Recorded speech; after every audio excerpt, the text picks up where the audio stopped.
Ahora sí, ya estamos transmitiendo en vivo, así que ya podemos comenzar con la presentación del informe anual 2020 del Observatorio Legislativo de Cuba, de DESMOAMLA. Antes de comenzar, me gustaría recordarle a los asistentes que cualquier pregunta que quieran hacer a los expositores pueden dejarlas en el chat y al finalizar las exposiciones van a tener la posibilidad de que los panelistas las respondan. Ahora sí, para comenzar me gustaría presentarles a Marcelo Espinel, que nos está acompañando hoy. Marcelo es abogado por la Universidad Central del Ecuador y máster en Gobierno y Gestión Pública por la Universidad Pompeu Fabra de la ciudad de Barcelona. Además, Marcelo es director de proyectos en la Fundación Ciudadanía y Desarrollo de Ecuador. Dentro de esta organización están trabajando en un observatorio legislativo volcado principalmente a la actividad legislativa de la Asamblea Nacional de Ecuador, así que me gustaría que nos cuentes un poco sobre esta iniciativa. Muchas gracias, Brunella. Muy buenas tardes a todos quienes nos están viendo a través de esta transmisión. Para mí es un gusto poder acompañarlos en este espacio. Precisamente les voy a contar qué es lo que hemos hecho desde la Fundación hace ya casi 11 años para transparentar las distintas actividades que hacen las funciones del Estado, pero específicamente el día de hoy quiero comentarles al respecto de la transparencia en el legislativo. Para esto voy a compartir mi pantalla. ¿Me permites? ¿Me puedes habilitar, por favor, como coanfitrión? Sí. ¿Listo? ¿Ahora? Ok, ahí va.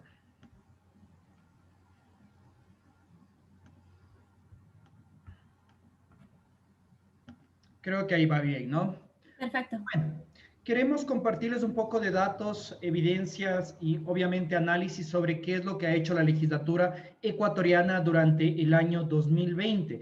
En primer lugar, creo que es necesario comentarles quiénes somos. Ciudadanía y Desarrollo es una fundación constituida en el año 2009 que lo que busca es promover la defensa del Estado de Derecho y los principios democráticos a través de la transparencia, la participación ciudadana, el gobierno abierto y la innovación pública. Dentro de los distintos proyectos que tiene la Fundación, sí, destaca el Observatorio Legislativo, que fue el primer proyecto que desarrolló la organización, pero también tenemos un observatorio anticorrupción, judicial, gasto público, contratación pública, etcétera, etcétera. Lo que buscamos es tratar de permear en los distintos niveles de gobierno en materia de transparencia, control social e innovación. El Observatorio Legislativo específicamente comenzó sus funciones en el año 2011 con la finalidad de promover el Parlamento abierto. Es decir, este modelo de gestión que se caracteriza por ser más transparente, más participativo, así como también que promueva la colaboración, la rendición de cuentas y la ética y la integridad pública. Esto a través del levantamiento de información que busque acercar a la ciudadanía con sus representantes. En esa línea, en materia de transparencia, ¿qué es lo que hace el observatorio? Se busca mayor transparencia en el trabajo de los asambleístas, entregando información a la ciudadanía en formatos amigables sobre proyectos de ley presentados por los legisladores, solicitudes de información o planteamiento de juicios políticos. En materia de participación ciudadana, lo que hace el Observatorio Legislativo es promover el uso y fortalecimiento de los mecanismos de participación ciudadana ya vigentes.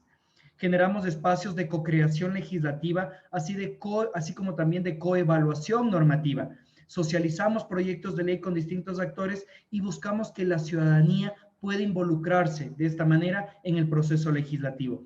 En materia de rendición de cuentas, abrimos datos y los ofrecemos a la ciudadanía al respecto de cómo se maneja presupuestariamente nuestro Parlamento y que de esta manera los ciudadanos puedan conocer cuánta plata se gasta, pero también que los ciudadanos puedan conocer si es que sus representantes están asistiendo o no están asistiendo a las votaciones dentro de la Asamblea Nacional y a las sesiones, así como también si presentan o no presentan proyectos de ley.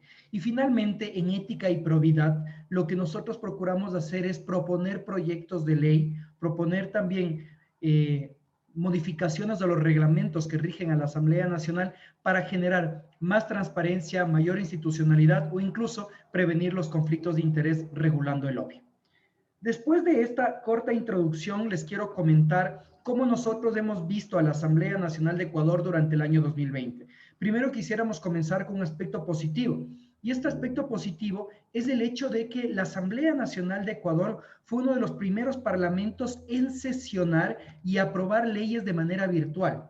Esto en el marco de la legalidad de un reglamento que fue elaborado o modificado inmediatamente por la Asamblea Nacional, que le permitió a los 2 días de haber sido declarada la emergencia en el país mantener su trabajo. Aquí nosotros podemos hacer una comparación, por ejemplo, con los parlamentos de Argentina o de Colombia, que tardaron muchísimos meses, alrededor de 2, 3 meses, en poder sesionar. Esto se dio gracias a que el Parlamento desde antes contaba con un sistema de curula electrónica, en la que los parlamentarios tienen que registrar su contraseña a través también de una verificación biométrica para poder participar en las sesiones y en las votaciones. De esa manera podemos pasar a un siguiente dato, que es el de legislación en el 2020. Ustedes pueden ver que al inicio del periodo legislativo en 2017, en Ecuador se presentaron 169 proyectos de ley. Tuvimos un pico mucho más alto en 2018 con 321, pero ya en 2020 esto va decreciendo. Aquí yo creo que hay 3 aspectos importantes. En primer lugar, este periodo legislativo es el que más proyectos de ley ha presentado. Está presentando casi el triple de los proyectos de ley presentados en el anterior periodo. Estamos llegando casi a los 900 proyectos de ley. El segundo aspecto es que en este último año el número de proyectos de ley suele decrecer porque varios asambleístas no van a buscar la reelección, entonces ya no tienen tanto interés y también saben que si presentan un proyecto de ley en el último año seguramente no será aprobado dentro de este periodo. Y ese tercer aspecto refiere a que con qué responsabilidad o no están presentando los legisladores proyectos de ley, porque tal vez lo único que les interesa es tener números altos a pesar de que saben que no se va a aprobar. Vamos a la siguiente diapositiva. Leyes aprobadas durante el año 2020. Un precedente muy importante durante este año es que la Asamblea Nacional aprobó un total de 20 proyectos de ley, a pesar de que su trabajo fue netamente virtual. Como ustedes pueden ver, 19 leyes se aprobaron a través de la virtualidad, una se aprobó de manera presencial. Esto ha permitido que la Asamblea Nacional no disminuya su trabajo, se mantiene dentro del promedio de anteriores periodos legislativos y de esa manera podía dar respuesta a los efectos causados por la pandemia provocada por el COVID. ¿Cuáles fueron las temáticas de mayor prioridad? Esto creo que es una constante regional, y es que la mayor cantidad de leyes que se aprobaron referían a economía y finanzas. Es decir, se trataba de tomar medidas que busquen sustentar, que busquen enfrentar de mejor manera la crisis sanitaria causada por el COVID. Y en este caso refería sobre todo aspectos económicos. Pueden ver también que existen otros temas que tuvieron menor importancia durante el año, pero también fueron parte de la agenda legislativa. Fiscalización, esta otra tarea que tiene la Asamblea Nacional, que es la de generar el control político, se vio marcada por algo que llamó la atención. A diferencia de anteriores periodos legislativos, sí se presentaron varias solicitudes de juicio político. Sin embargo, como ustedes pueden ver en la gráfica, la ley establece que los procesos de juicio político deben tardar un máximo de 30 días. Sin embargo, el tiempo en promedio fue de 200 días. Durante el año 2020, 3 juicios fueron calificados por el órgano directivo de la Asamblea Nacional, es el primer filtro, que es el Consejo de Administración Legislativa. 3 no fueron calificados, han quedado en el limbo, y apenas 2 quedaron con una resolución de censura de los funcionarios o destitución de los funcionarios. Aquí podemos ver que 2 solicitudes de juicio político concluyeron en la destitución de la exministra de Gobierno. Por otro lado, se presentaron 3 solicitudes de juicio político en contra del exministro de Economía y Finanzas, pero nunca fue resuelto. Él renunció a su cargo y la Asamblea no resolvió este caso. Una solicitud en contra del presidente del Consejo de Participación Ciudadana y Control Social, que culminó en destitución. Y aquí hay 2 casos que también son de importante análisis. En este caso, 2 solicitudes que hasta la fecha no han sido tratadas por la Asamblea Nacional, que refieren a una solicitud de juicio político en contra del ministro de Trabajo y otra en contra de la presidenta de la Corporación Financiera Nacional. Asimismo, y este es un dato interesante, como ustedes conocen, en Ecuador se celebrarán elecciones generales de este próximo domingo. Y dentro de esta coyuntura de la convocatoria de elecciones se había planteado un juicio político en contra de la presidenta del Consejo Nacional Electoral. Sin embargo, la Comisión de Fiscalización, que es el segundo filtro de los juicios políticos, simplemente no dio paso a que esto sea discutido por el Pleno de la Asamblea Nacional. Ahí pueden existir distintos razonamientos, como por ejemplo, que no existían los elementos suficientes, o por otro lado, que no se quería entorpecer el proceso electoral que se está llevando a cabo. Asimismo, en materia de fiscalización, como ustedes pueden ver, los asambleístas presentan un sinnúmero de solicitudes de información con la finalidad de poder alimentar cada uno de sus despachos y saber si es que existen o no elementos de juicio suficientes para plantear juicios políticos. Se presentaron durante el año 2020 un total de 1.549 solicitudes de información y desafortunadamente no existe dentro de la página web de la Asamblea Nacional un registro sobre si han sido respondidas o no han sido respondidas. Cabe recalcar que toda esta información que les estoy presentando es obtenida a través de la página web de la Asamblea Nacional. Vamos al ámbito del desempeño individual sin entrar en muchos detalles. Nosotros dentro del Observatorio Legislativo medimos día a día si es que los asambleístas, nuestros legisladores, participan o no participan de las votaciones, para que así los ciudadanos puedan conocer si es que los legisladores están cumpliendo con su trabajo. Llama mucho la atención de que de más de 1.000 votaciones que se han realizado durante estos casi 4 años, existen más de 100 legisladores que se han ausentado a más de 100 votaciones. Hay que recordar acá que Ecuador tiene un total de 137 legisladores. ¿Y cuál es el problema? Que la ley orgánica de la función legislativa, que es la que rige el accionar de la Asamblea Nacional, no contempla sanciones para los asambleístas que faltan. De esa manera, los asambleístas lo que hacen es ir al pleno, participan en la constatación de quórum, pero al momento de votar se retiran. Y de esa manera se respeta el mandato ciudadano otorgado en las urnas, ¿no? Y los asambleístas garantizan su sueldo ese día. Esto es algo que hemos venido empujando para que pueda tener cambios. En integridad, y esto ya vamos en la parte final para que se pueda comprender qué contexto enfrentamos. Esta Asamblea Nacional llegó al punto más bajo de popularidad y aceptación en nuestra historia. Llegó a tener una aceptación del 2% a mediados de año 2020. Y esto también fue gracias a que la Asamblea Nacional actualmente de sus 137 miembros, 54 se encuentran involucrados en posibles casos de corrupción. Como pueden ver, 52 están siendo investigados por nuestro Ministerio Público, por la Fiscalía. Apenas tenemos un sentenciado y uno que ya estaría en etapa de juicio. Habrá que ver si es que las otras funciones del Estado, entiéndase la función judicial y la Fiscalía, dan paso a este tipo de procesos que a la larga terminan afectando a la imagen de la Asamblea Nacional. Esto, a diferencia o esto en contraposición a cómo la institución se ha posicionado. El Observatorio Legislativo de Ciudadanía y Desarrollo preside actualmente, coordina la Red Latinoamericana de Transparencia Legislativa.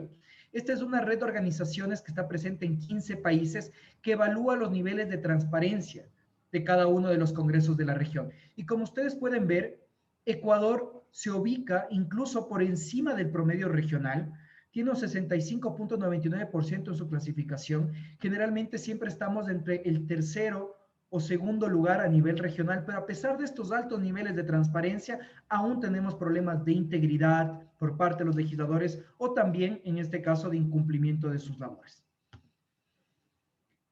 Asimismo, a pesar de esta mala imagen que han dado los legisladores, es interesante que la Asamblea Nacional de Ecuador durante el año 2020 aprobó una reforma a su ley orgánica en la que se establece la obligatoriedad de implementar principios de parlamento abierto. En esa línea, el Congreso ecuatoriano está elaborando ya un reglamento para que puedan implementarse, en este caso, planes de acción de parlamento abierto con la colaboración de la ciudadanía y de esa manera tratar de reinventarse, ¿no? Les comentaba hace un momento que existen estos casos de corrupción en los cuales pues están involucrados distintos tipos de delitos, sobre todo enriquecimiento ilícito, peculado, concusión. Ofrezco mis disculpas de esta diapositiva, está en un orden erróneo. Con esto vamos culminando. ¿Qué encrucijada tenemos para este 7 de febrero que Ecuador elige un nuevo presidente y una nueva asamblea? En primer lugar, 2 de los 137 asambleístas renunciaron a sus cargos para buscar, junto a otros 14 candidatos, la presidencia de la República. Estamos en la elección con el mayor número de candidatos, al menos en los últimos 40 años de democracia.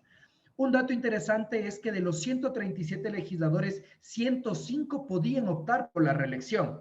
Sin embargo, solo 41 decidieron hacerlo.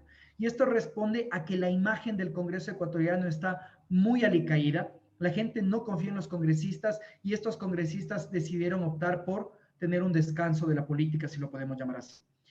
Y aquí hay un punto interesante, y es que 4 de los 7 asambleístas que integran la directiva, el órgano administrativo de la Asamblea Nacional, están buscando un cargo de elección popular, por lo cual se dejó sin quórum reglamentario para tomar decisiones administrativas en la Asamblea Nacional.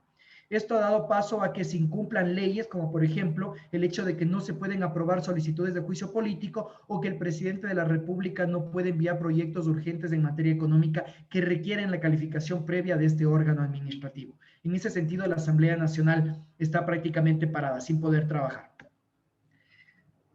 Les invito para obtener más información a que visiten nuestra página web que es www.observatoriolegislativo.es. Nosotros ahí abrimos datos al respecto de qué es lo que hace la Asamblea en Ecuador, así como también emitimos nuestros informes anuales que nos permiten tener una visión mucho más holística sobre cómo se desenvuelve el fenómeno legislativo y de fiscalización en Ecuador. Quedo atento a si tienen cualquier pregunta y ahí están las redes sociales de la Fundación. Perfecto, muchas gracias Marcelo, la verdad que muy interesante todo lo que nos comentabas, sobre todo como un tema tan importante que es la credibilidad que tienen que tener los legisladores, ¿no? Para continuar, me gustaría darle la palabra a Valentina Cuevas. Valentina es licenciada en Relaciones Internacionales y es la coordinadora del Observatorio Legislativo de Cuba de DEMO-AMLAC, que durante este último año ha estado trabajando en muchos temas que hacen al funcionamiento de la legislatura en la isla. Vale, te escuchamos. Bien, bueno, muchas gracias Brunella, muchas gracias Marcelo también por acompañarnos en la presentación del informe anual de nuestro observatorio. También para comenzar, antes de arrancar con la presentación en sí, a mí me gustaría agradecer a todas las personas que de una forma u otra han participado en nuestros informes del observatorio a lo largo del año 2020, porque realmente ha sido un trabajo colectivo. Si bien a mí me ha tocado ser la coordinadora, ha sido un trabajo colectivo en el que han participado desde legisladores y legisladoras de diferentes países de la región, personas de la academia, de gran trayectoria, y fundamentalmente hemos tenido la colaboración de muchísimos activistas independientes cubanos que están en el país y que también están en el exterior de Cuba, cuyos aportes han sido fundamentales para entender el funcionamiento, entender el contexto cubano, y sin duda esto ha ayudado a enriquecer, ¿no?, el análisis que hemos desarrollado nosotros en nuestros informes mensuales y también en el informe anual que estamos presentando ahora. Ahí los veía conectados algunos de ellos, a Joana Silano, a Javier Larrondo, que han sido personas que han colaborado a lo largo del año con nosotros. Y entrando ya en el tema de la presentación de nuestro informe, quería comentarles un poco acerca de los diferentes temas que hemos ido analizando a lo largo del 2020 en el observatorio, que sin duda ha sido una tarea desafiante, más que nada porque, bueno, en mi caso yo soy argentina, estoy acostumbrada a vivir en un contexto totalmente diferente, con un parlamento que funciona de una manera también muy distinta a la de la Asamblea Nacional del Poder Popular en Cuba. Entonces, ha sido un desafío, y también por eso agradezco mucho a las personas que me han guiado bastante en el camino del análisis y de la elaboración de los informes. Por un lado, tenemos este funcionamiento particular que tiene la Asamblea Nacional del Poder Popular, en el que para el año 2020 se esperaba la aprobación de un gran volumen de leyes y decretos leyes tras la aprobación de la Constitución cubana, que viene a reformar la que tenían antes del 2018. Pero, como en muchos de nuestros países, y como también mencionaba Marcelo, en los primeros meses del 2020, la pandemia del coronavirus ha impactado también en Cuba fuertemente y ha provocado que muchas cuestiones queden en suspenso. Una de ellas ha sido el cronograma legislativo que se había aprobado en diciembre de 2019 para el accionar de los años siguientes de la Asamblea Nacional. Según este cronograma, que había sido presentado en diciembre de 2019, como les decía, la primera sesión de la Asamblea debería haberse realizado en julio. Es así que, a diferencia de otros parlamentos de la región que suelen iniciar sus sesiones en marzo o en los primeros meses del año, y han adecuado también sus mecanismos entre marzo y abril generalmente, de esto también tenemos un análisis ahí en el informe, y también Marcelo nos comentaba que aquí la Asamblea del Ecuador ha sido una de las primeras en iniciar sus actividades. Esto no ha sido un tema de suma urgencia para el gobierno cubano en la primera mitad del año, porque su primera sesión debería haberse realizado en julio. Pero tenemos el dato, y ahí sí es cuando se puede hacer una crítica, es que una vez llegado julio, tampoco había definiciones sobre cómo se iba a llevar a cabo los mecanismos para poner en funcionamiento la Asamblea en el contexto de la pandemia. Y no es sino hasta octubre que recién se realiza la primera sesión de la Asamblea Nacional del Poder Popular. Es decir, 10 meses después del comienzo del año, recién tenemos la primera sesión de las que se deberían haber llevado a cabo durante todo el año. Mientras tanto, o sea, mientras pasaban los meses durante el año, el Consejo de Estado de Cuba, que es el órgano que actúa generalmente mientras la Asamblea no está convocada, esto sucede en contextos normales, porque esto es otra particularidad del funcionamiento legislativo que tiene Cuba. Su Asamblea sesiona 2 veces al año. Entonces el Consejo de Estado es el que se ocupa de diferentes cuestiones mientras la Asamblea no está sesionando. En este caso, en el año 2020, el Consejo de Estado ha sancionado diferentes decretos leyes a lo largo del año que han provocado en varios casos que la opinión de la sociedad se pusiera en contra o tuviera ciertas críticas con respecto a lo que se sancionaba, o también en otros casos se han implementado con mayor ímpetu algunos decretos leyes que ya existían previamente, como por ejemplo ha sido el caso del decreto ley 370, que es de 2019, o el decreto ley 349, que es de 2018, que ambos regulan la libertad de expresión en la isla en diferentes ámbitos. Esto también lo hemos analizado nosotros desde el observatorio, le hemos dedicado uno de nuestros informes mensuales particularmente al análisis de esto, de cómo se regula la libertad de expresión, que es un derecho humano, a través de estos decretos del Consejo de Estado. Y también hemos analizado otros temas a lo largo de los meses en los que la Asamblea, lamentablemente digo, ha estado inactiva. Hemos analizado también las cuestiones como la reforma del Código de las Familias que se esperaba, con la posibilidad de incluir el matrimonio igualitario en la legislación, otras cuestiones también relativas a los derechos de las personas del colectivo LGBTI, también la legislación con respecto al racismo y la eliminación de la discriminación debido a ciertos casos que han habido de detenciones arbitrarias ligadas a cuestiones raciales en algunas cuestiones. También hemos analizado la posibilidad que tiene la ciudadanía de participar en la elaboración de leyes, la iniciativa popular en la elaboración de las leyes, que ha habido diferentes iniciativas a lo largo del año y que lamentablemente hemos notado que tras las legislaciones vigentes hay algunos impedimentos que hacen muy complicado que la iniciativa popular pueda realmente llegar a la Asamblea y ser aprobada una ley que venga plenamente desde la ciudadanía.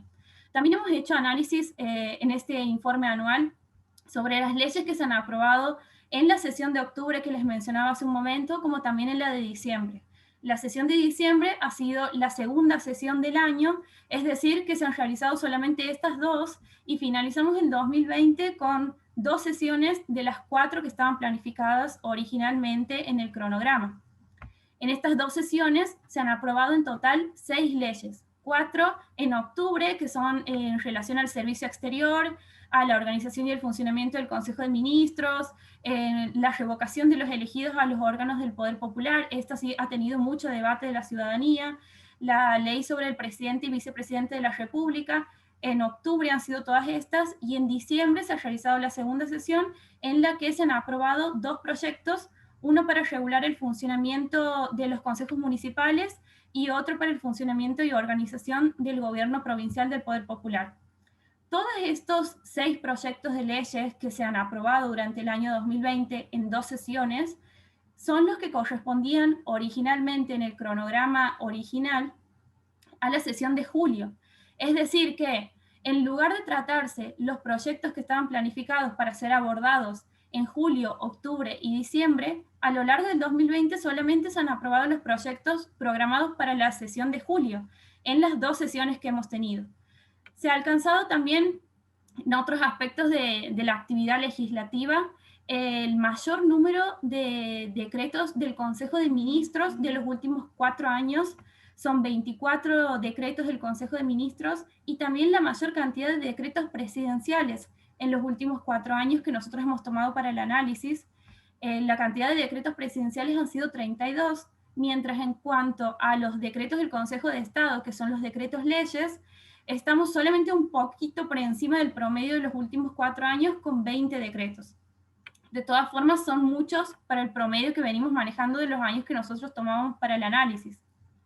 Es así que terminamos el 2020 en la Asamblea Nacional del Poder Popular con una prolongada inactividad durante toda la primera mitad del año e inclusive un poco más, y como consecuencia de eso, el tratamiento de importantes proyectos de leyes que no se han tratado en octubre ni en diciembre se ha postergado para los años siguientes, es decir, el 2021 y los que le siguen. Y el cronograma legislativo en su totalidad se ha visto modificado, porque este cronograma cubría el calendario tanto por el año 2020 como el año 2021, e incluía importantes leyes como la que les mencionaba de la reforma del Código de las Familias, y también diferentes leyes más que han quedado postergadas para el año 2021, que se van a tratar de ahora en adelante, entre ellas algunas que interesan particularmente a la ciudadanía y al activismo independiente, como la ley de reclamación de los derechos constitucionales ante los tribunales, que ha quedado sin tratamiento, entre otras. Estas postergaciones provocan un cambio en el total de leyes a tratar por esta legislatura. Sabemos también que es una particularidad de la Asamblea Nacional del Poder Popular en Cuba, se manejan por legislaturas que duran una cantidad determinada de años.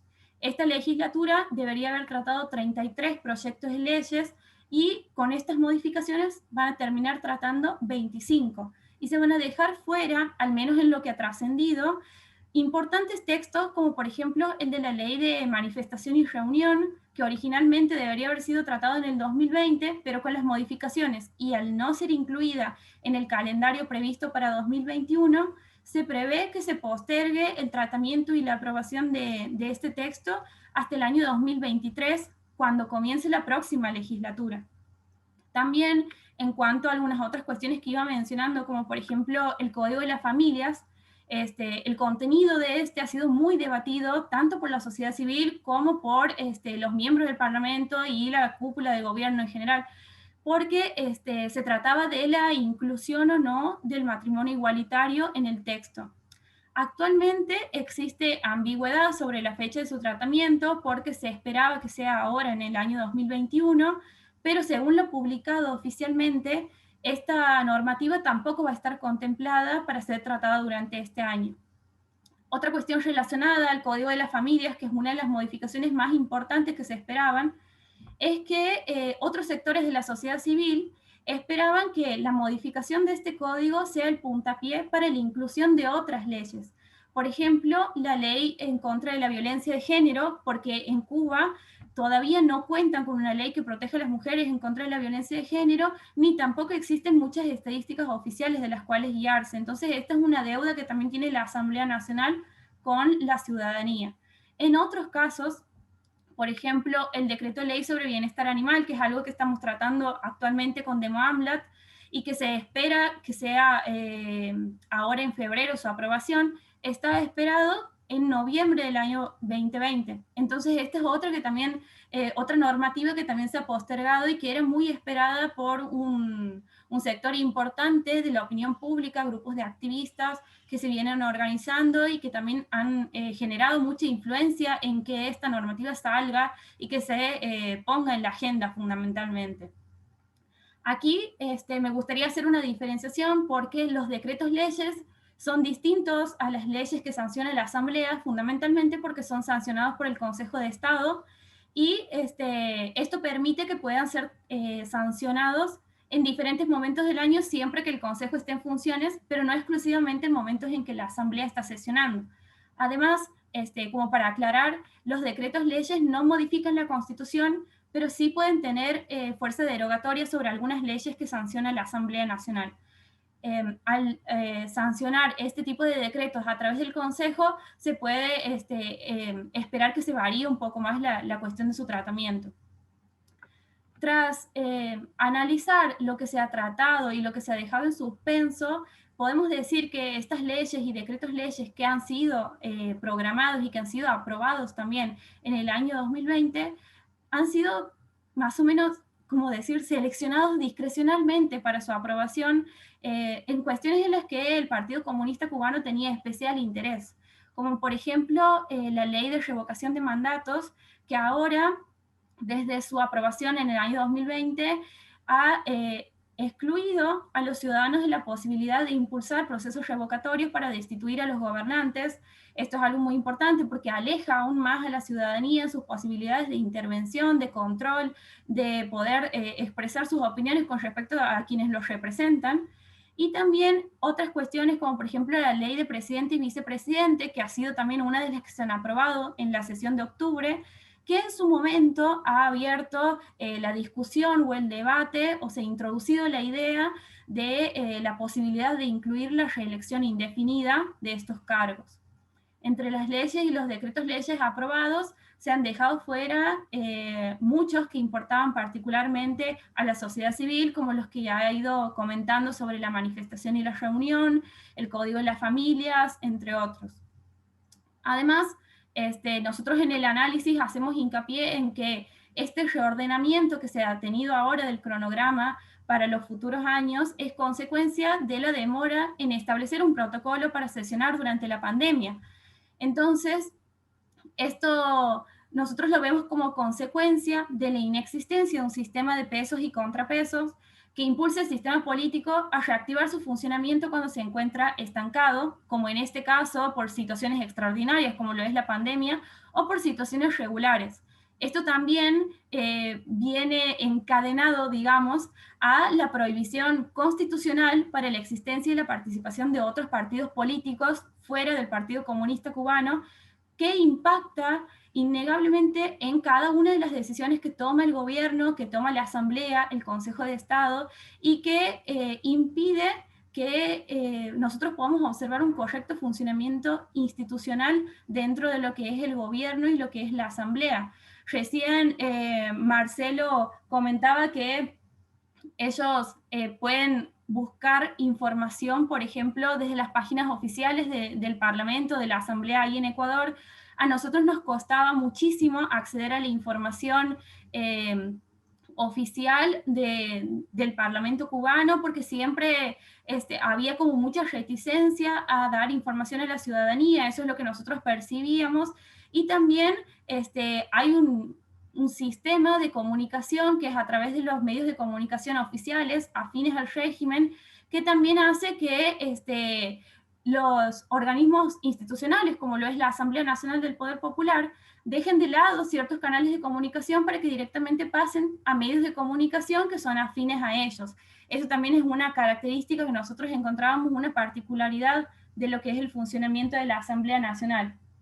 También, hablando un poco y conectando con lo que comentaba Marcelo hace un momento, él nos hablaba de la resiliencia que ha tenido la Asamblea ahí en Ecuador para ponerse en funciones durante la pandemia. Eso es algo que nosotros difícilmente hemos observado en Cuba, porque cuando ha sido el momento de sesionar en las sesiones tanto de octubre como de diciembre, estas sesiones se han dado de forma remota en algunas provincias, pero de todas formas los asambleístas estaban presentes en un mismo recinto, en el lugar de residencia, y los que podían asistir al sitio del Parlamento lo hacían ahí presencialmente en La Habana. Entonces es un sistema mixto, nunca ha sido completamente virtual. Eso también ha retrasado en cierta forma que la Asamblea pueda sesionar correctamente como estaba previsto. Entonces son ciertas cuestiones, a veces es difícil hacer las comparaciones entre la Asamblea Nacional del Poder Popular de Cuba con otras asambleas, con otros parlamentos de la región en los que tenemos sistemas democráticos, porque justamente tiene todas estas particularidades. Tengamos en cuenta que también estamos hablando de una asamblea de partido único, en la que el debate es básicamente entre miembros de un mismo partido, en los que no hay oposición, no se permite el acceso de personas de otros partidos políticos ni independientes a la Asamblea Nacional del Poder Popular.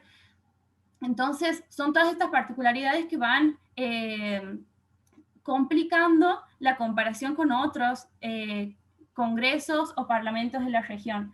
También, ahí conectando un poco con lo de Marcelo, él nos hablaba de esta cuestión de los juicios políticos y la destitución. Esto ha sido uno de los temas que se han tocado cuando se ha reformado la ley de revocación de mandatos, y como nosotros mencionábamos, se ha excluido a la ciudadanía de la posibilidad de presentar estas iniciativas desde su parte. Hoy mismo ha habido una situación al respecto en Cuba, que más adelante la vamos a analizar desde Demoamlat. Entonces, son demasiadas particularidades que tiene la Asamblea Nacional del Poder Popular y que nosotros hemos ido analizando a lo largo del año 2020. Ahí quisiera dejar, si es que tenemos preguntas, Brune, gracias por escucharme. No, gracias a vos, gracias a los dos en realidad, porque fue muy interesante lo que nos comentaron. Hay dos preguntas para Marcelo en el chat, que ahora se las leo. Una es, ¿cuál es la proyección que hace de las elecciones del domingo? Si existe algún candidato más fuerte que otro.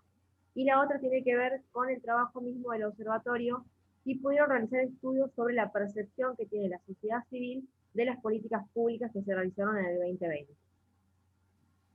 Voy a contestar la primera pregunta y después, Brunella, te Sí, pediría sí. que me repitas la segunda, que no te Perfecto. escuché bien.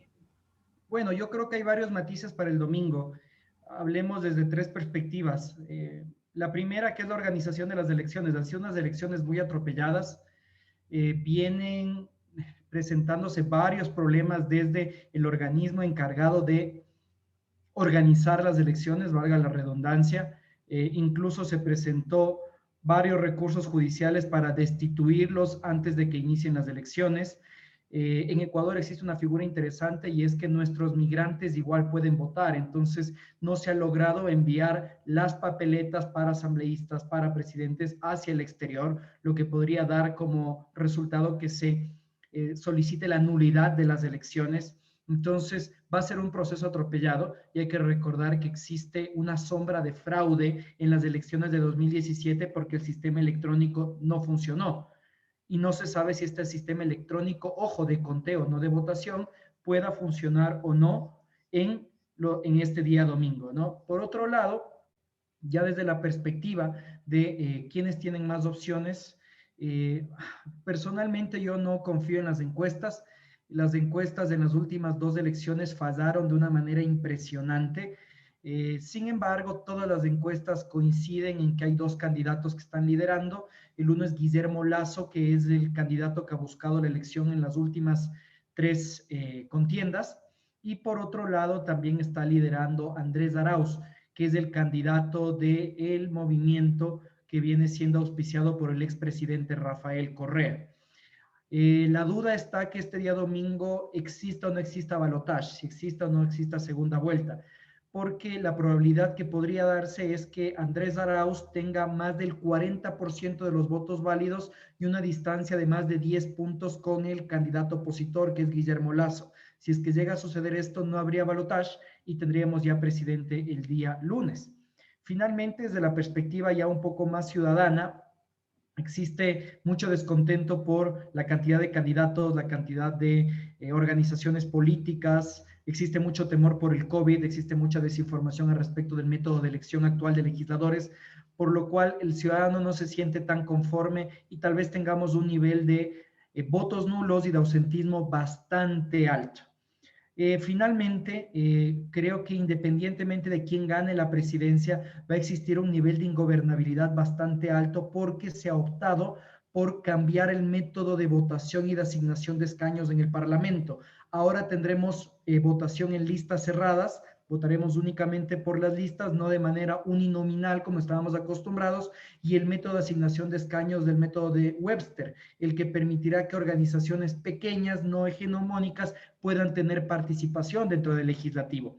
Entonces, no creemos que ninguno de los dos candidatos que tal vez tenga la posibilidad de ganar la presidencia sume más de 40 curules en el legislativo, que hay que considerar que somos 137 en total y aquellos que no tengan al menos 69 no podrán tener la mayoría. Entonces tendremos únicamente primeras minorías.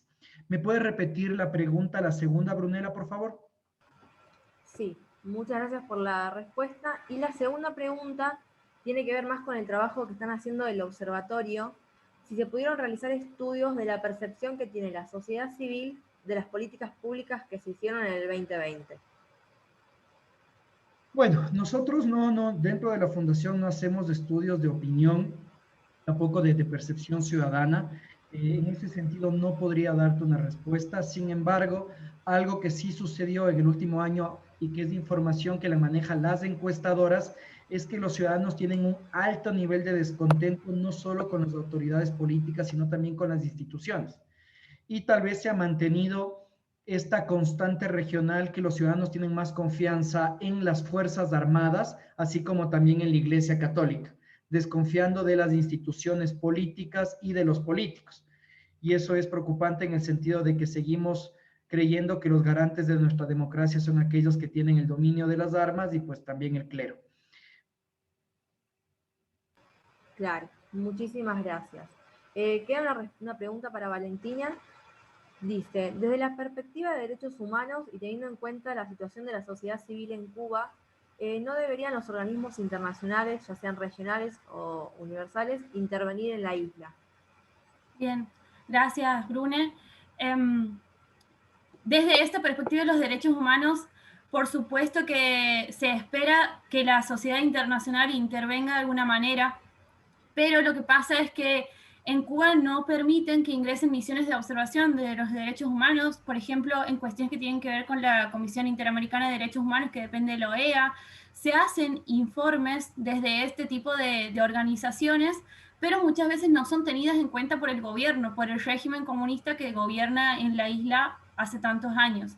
Entonces, son cuestiones que dificultan la intervención, incluso en ese punto de poder emitir opiniones sobre lo que sucede, porque la información que trasciende desde la isla hacia el exterior es muy poca, depende mucho de los activistas independientes, de los medios de comunicación independientes que han podido ir surgiendo poco a poco, y que también hoy en día se ve un poco más impulsada, digamos, por el acceso a Internet más amplio que han podido tener en la isla los cubanos y las cubanas, porque al poder acceder a ciertas redes sociales, porque tampoco pueden acceder a todas, algunas están bloqueadas en la isla, al tener acceso también comienzan a trascender muchas de las cosas que pasan a través de las redes sociales. Todos hoy sabemos que estas son un mecanismo para el activismo independiente, para la sociedad civil, para expresarse, y que también democratiza en cierta forma la expresión de las ideas y la libertad de expresión, que es algo que está bastante restringido en la isla.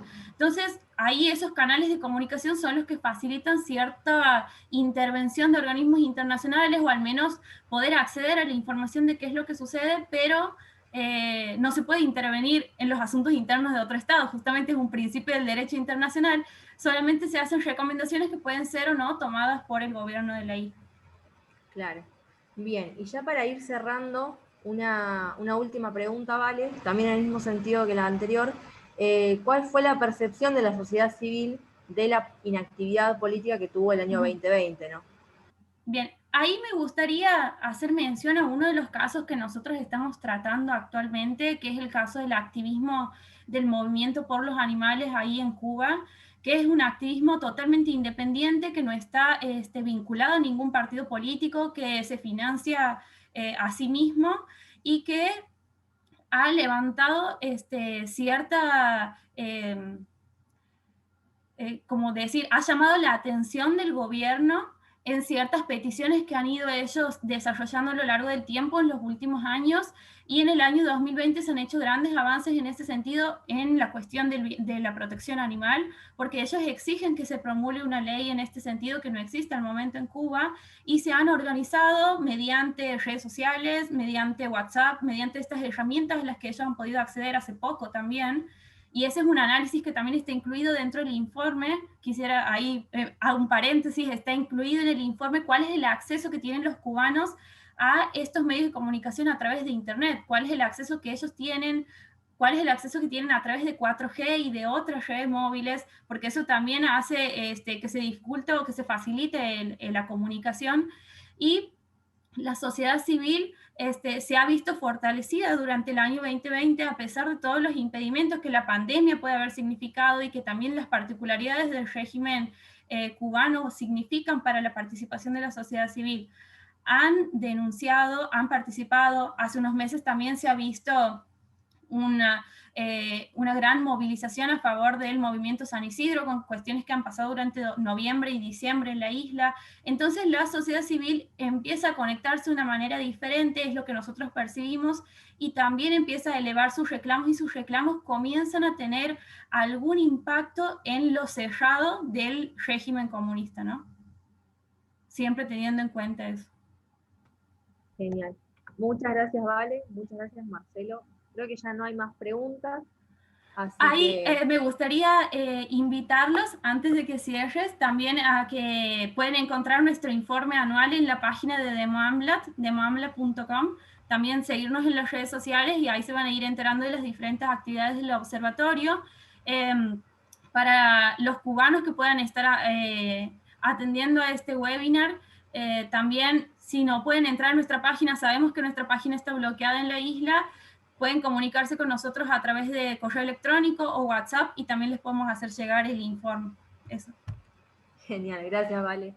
Agradecer a Ciudadanía y Desarrollo que nos estuvieron acompañando hoy. A vos, Valentina, Marcelo, porque fue muy interesante escucharlos, creo que para mí, para todos los espectadores. Como decía Vale, invitarlos a seguirnos en nuestras redes, en Twitter y Facebook, @demoamlat. Van a poder tener acceso tanto a la revista que se hace mensualmente, al informe y a otros paneles. Y sin nada más que agregar, también agradecer a los espectadores que nos están acompañando en cada actividad que hacemos. Gracias. Que Nos tengan vemos. una linda tarde. Un cordial saludo. Gracias, Marcelo. Quedamos en contacto.